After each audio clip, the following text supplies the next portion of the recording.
Welcome back to Empiresofhistorypodcast, The Ottomans. I am Frank, your host. If you'd like to reach out, please shoot me an email at empiresofhistorypodcast@gmail.com. Again, that's empiresofhistorypodcast@gmail.com. I also invite you to check out the show's YouTube channel, a link in the show notes. If you enjoyed this podcast, a review on Apple Podcast, or a follow on Spotify, this really helps to encourage me. Please stick around for the end for future news and show announcements. Now, let's get on with it.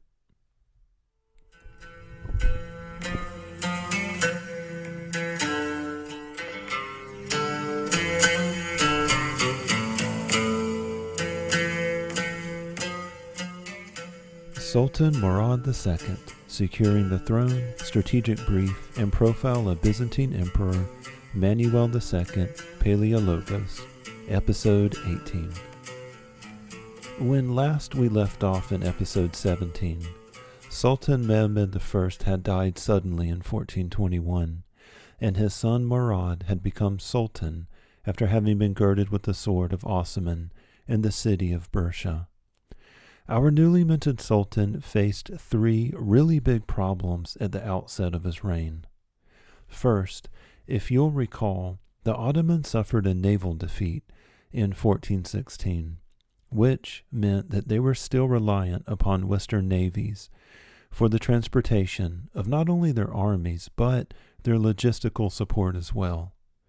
You see, the Ottoman Empire, being divided up, as it were, between the European, also called Rumelia, portion in the west, and Anatolia in the east, the empire had administered its holdings in a way to maximize their resources in terms of men, material, political power, and economics.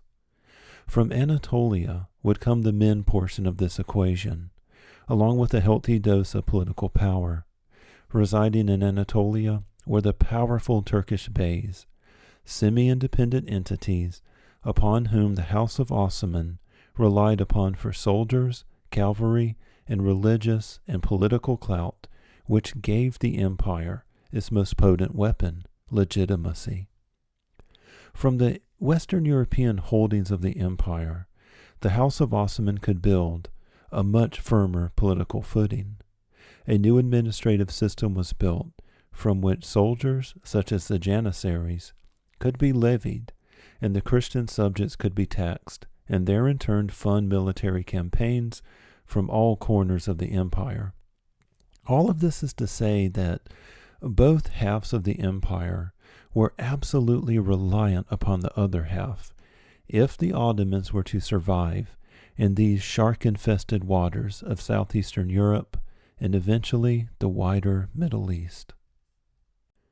It came down to vital transportation arteries between these two halves of the empire, and the Ottomans were reliant upon foreigners to secure their safe passage. The glaring and bloody bear trap in the middle of all this was the city of Constantinople, which acted as an impenetrable walled staging ground for disrupting Ottoman logistical stability.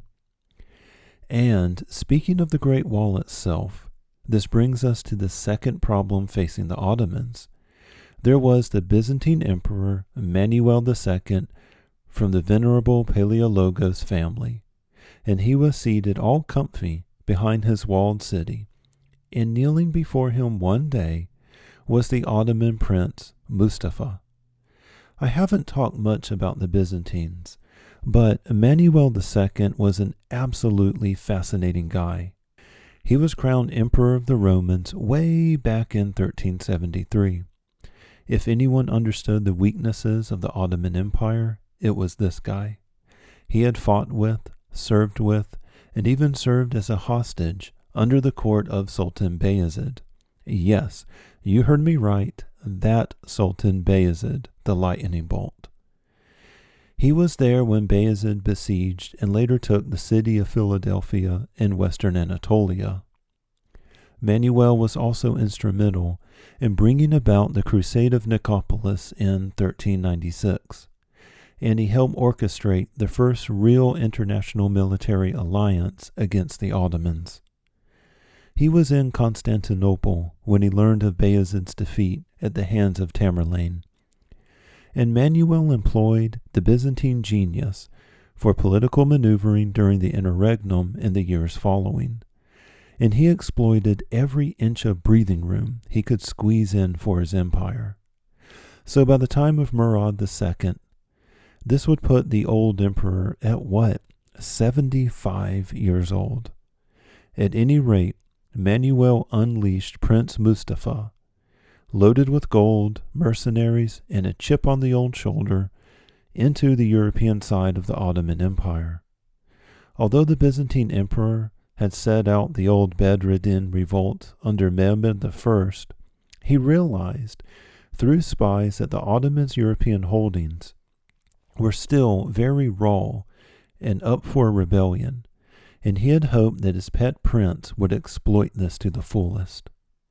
Before setting Prince Mustafa off, however, the emperor had Mustafa kneel publicly before him at court. In this particularly humiliating ceremony, the Ottoman prince swore, in front of everyone, to give huge swaths of Ottoman lands in Europe and Anatolia to the Byzantines if he became sultan, and also on top of all of this, to pay the Eastern Romans a yearly tribute. To show the cunningness of the Byzantines, the court of Emmanuel knew good and well that if, and it would be a big if, Mustafa took the sultanate from Murad II, he wouldn't make good on his promises of land, but it would make him look like a weakling in the eyes of his Muslim soldiers, religious leaders, and people in general. Yet another wedge to be worked by the emperor in Constantinople. Yes, the Byzantines were indeed wily enemies. The third biggest threat for Murad were the Anatolian Beys. Yes, I've covered them somewhat in previous episodes, but they've been smarting for a while now. Bayezid had revealed the House of Ottoman to be autocratic junkies, hell-bent on building a centralizing Islamic New Rome. Then, the Interregnum after Byzantine's defeat and the subsequent civil wars had given the Beys some new autonomy. However, Mehmed I had rolled a lot of this back during his 8 years in as sultan. And now comes along his son, this untested punk, only 17 years old. So yes, you get the picture right now. Things weren't looking up for Murad on the strategic front. The very first dam to break came in 1421, the first year of Murad II's reign, and it was made by the Ottoman pretender Prince Mustafa. The emperor had made him make his public declarations and then filled his pockets, as I said, with gold and mercenaries at his back. After the prerequisite pomp, the prince was sent on his way outside the walls of Constantinople and straight into Ottoman European territory. And with him he carried a giant letter emblazoned in gold, red, and purple, wax seals all over the place, letting the world know that the Byzantine emperor acknowledged Mustafa as the rightful sultan of the Ottoman Empire. Mustafa's first move was to head into Ottoman Thrace, directly adjacent to the peninsula that Constantinople was nestled in. While marching into Thrace, the Ottoman contingent stationed there was taken completely by surprise.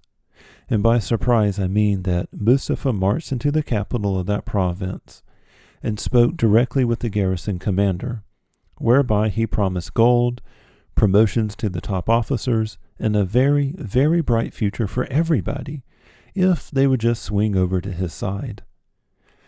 Watching their commanders move over to Mustafa, the troops under them followed suit, and they began to defect, first by their hundreds, then by their thousands.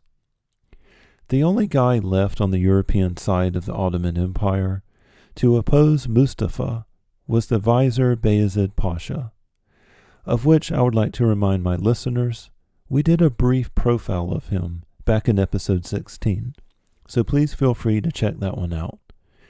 The Vizier marched down from Edirne with an army of some 3,000.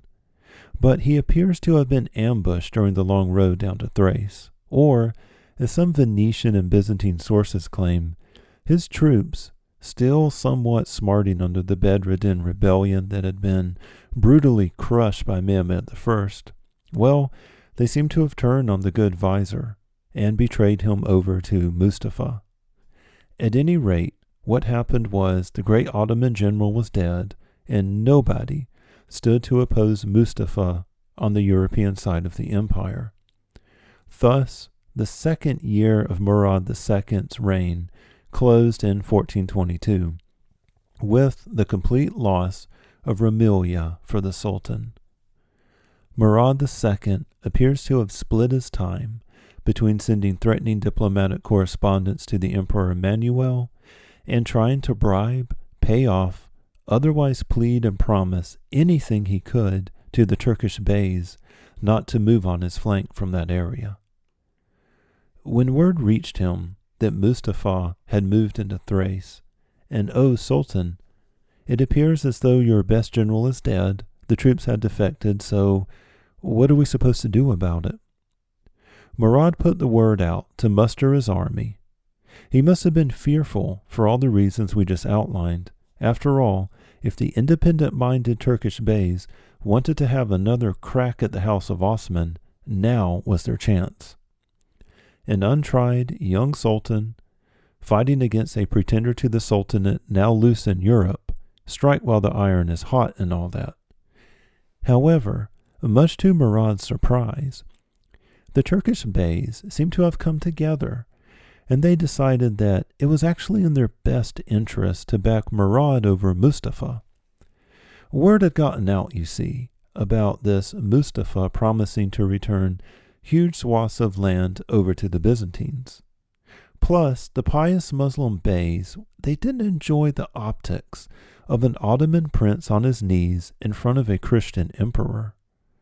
And yes, sure, Murad was untested and 17 years old, well, 18 years old now, but the Beys knew him, so to speak, and they seem to have considered him in some small way one of their own. During the years the boy was, quote, governor, end quote, of Amasya, you'll recall those connections he'd made during that time with the religious and political leaders of Anatolia back in episode 17. Well, all that crafty statescraft was paying off now. The Beys decided that they not only knew Murad, but that they liked him more than the despised and dishonorable Mustafa. And so the Beys sent forth their footed infantry and light cavalry units, not to take advantage of Murad or depose him, but to serve now in the gathering Ottoman contingent outside of Bursa. With supplies, logistics, and men now pouring into his camp, Sultan Murad was feeling better about things. However, with Mustafa rampaging in Europe, how exactly was he going to move this large army over there? Remember the naval defeat of 1416? Yes, this was a big problem. But it seems like Mustafa decided to solve this problem for the Sultan himself, because in the middle of 1423, Mustafa moved his army across the Dardanelles and onto the western shores of Anatolia. Today, this is widely considered an unrecoverable blunder by military historians. However, politics were actually getting the better part of the usurper's camp. For one thing, Mustafa had proved to be a bit stingy with all that glowing Byzantine gold, and he failed to spread the wealth, so to speak.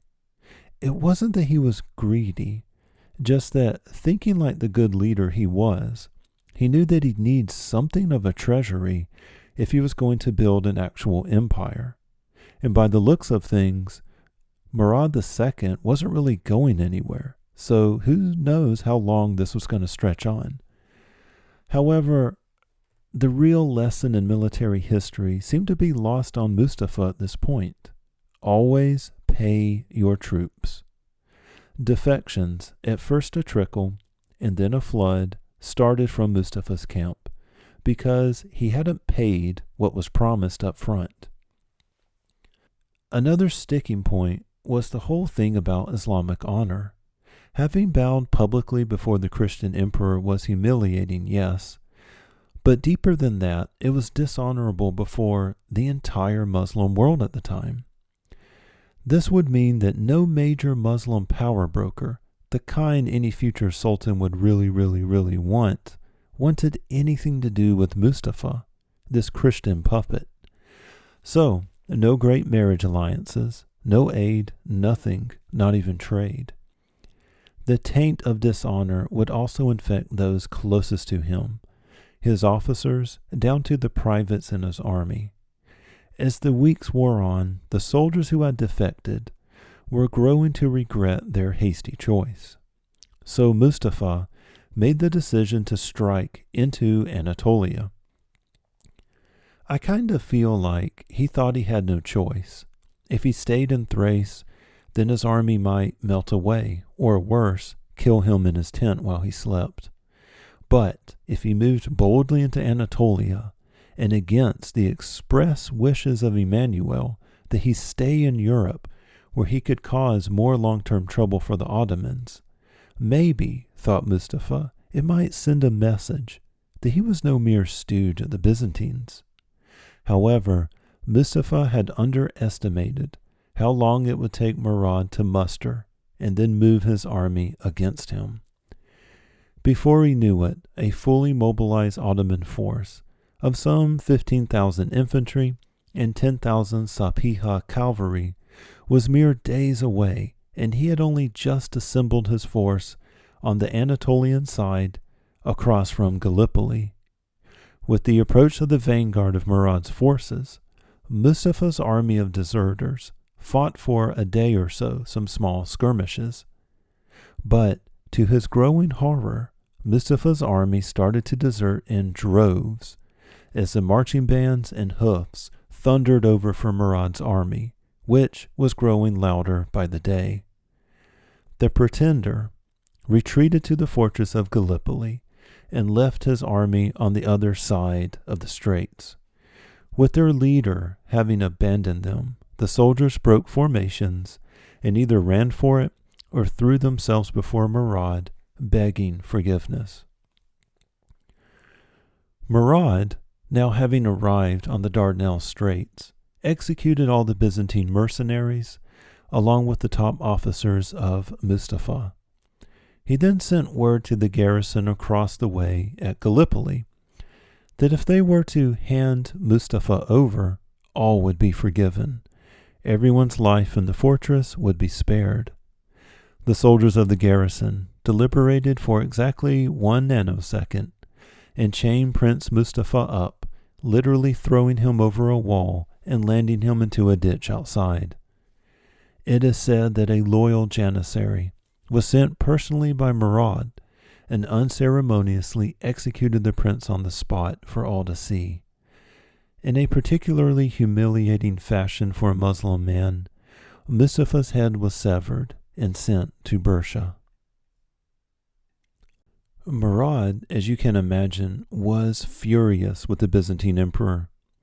At the close of 1423, a decision was made that if the Ottomans couldn't take the city by force at this point in time, they at least needed to weaken it as best they could.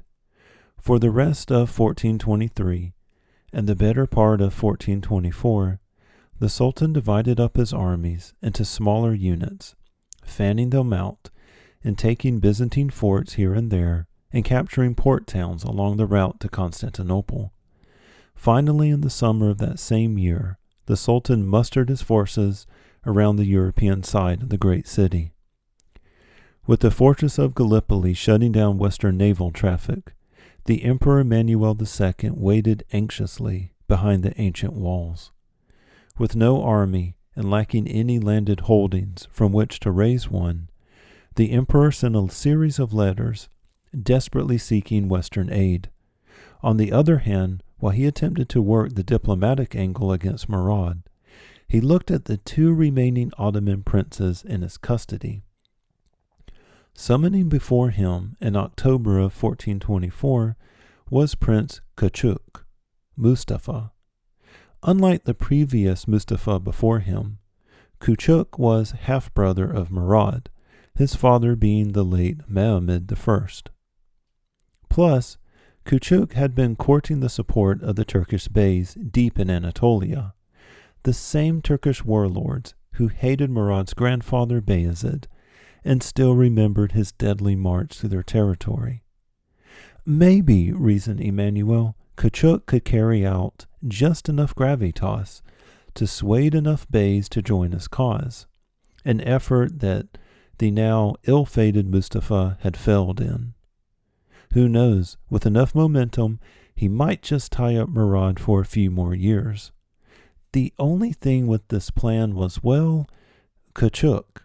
He was just 13 or 15 years old. The sources are kind of conflicting.